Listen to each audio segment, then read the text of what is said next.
নেতৃত্ব ও পদমর্যাদার লোভ হিদায়াতের পথে প্রতিবন্ধক পর্ব ২ নেতৃত্ব ও পদমর্যাদার লোভ। নেতৃত্ব বা পদমর্যাদার লোভ হিদায়াত লাভের পথে প্রতিবন্ধকতা সৃষ্টি করে। এক্ষেত্রে হিরাকলের অবস্থা বিশেষভাবে উল্লেখযোগ্য।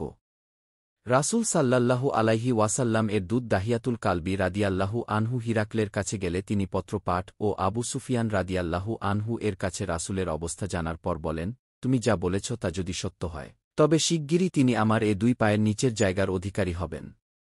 আমি নিশ্চিত জানতাম তার আবির্ভাব হবে, কিন্তু তিনি যে তোমাদের মধ্য থেকে হবেন এ কথা ভাবতে পারিনি। যদি জানতাম আমি তার কাছে পৌঁছতে পারব, তাহলে তার সঙ্গে সাক্ষাৎ করার জন্য আমি যে কোনো কষ্ট সহ্য করতাম। আর আমি যদি তার কাছে থাকতাম তবে অবশ্যই তার পা দুইখানা ধৌত করে দিতাম।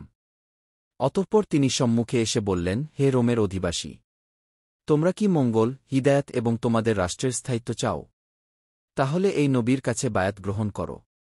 এ কথা শুনে তারা বন্য গাধার মতো দ্রুত নিঃশ্বাস ফেলতে ফেলতে দরজার দিকে ছুটল, কিন্তু তারা তা বন্ধ দেখতে পেল।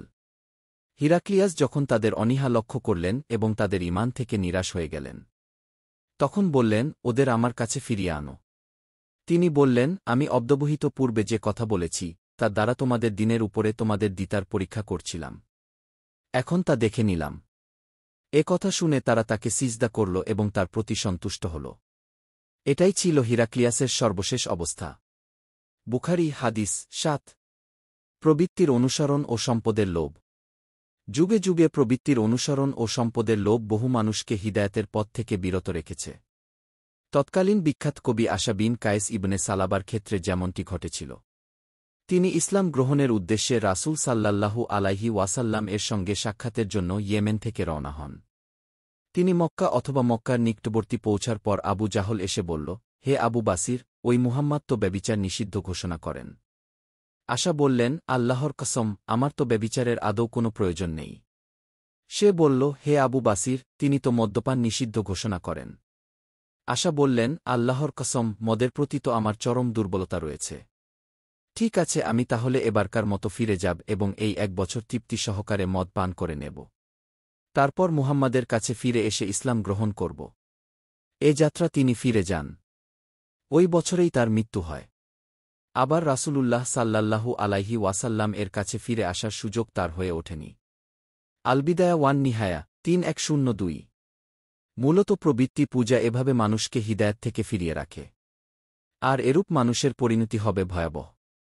আল্লাহ বলেন, তুমি কি দেখেছ তাকে যে তার খেয়ালখুশিকে তার উপাস্য বানিয়েছে?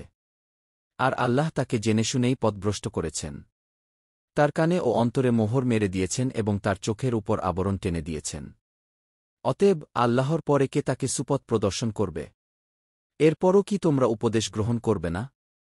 সূরা জাছিয়া আয়াত ২-৩। হিদায়াতের উপযুক্ত না হওয়া। হিদায়াত অত্যন্ত মূল্যবান।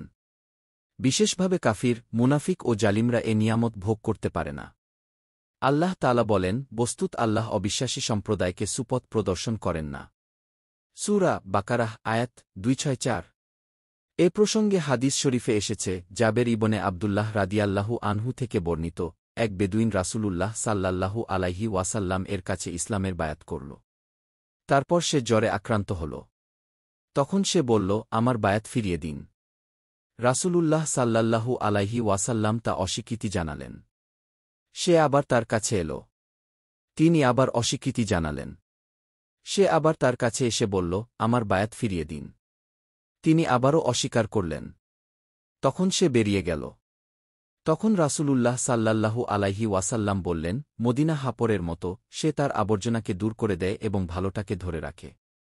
বুখারী হাদিস ৭২০৯। আল্লাহ আমাদের হিদায়াতের ওপর অটল থাকার তাওফিক দান করুন। দিন প্রচারের উদ্দেশ্যে ভিডিওটি শেয়ার করুন, পেজটি ফলো ও লাইক দিন এবং চ্যানেলটি সাবস্ক্রাইব করুন ও লাইক দিন। জাযাকাল্লাহ খৈরান।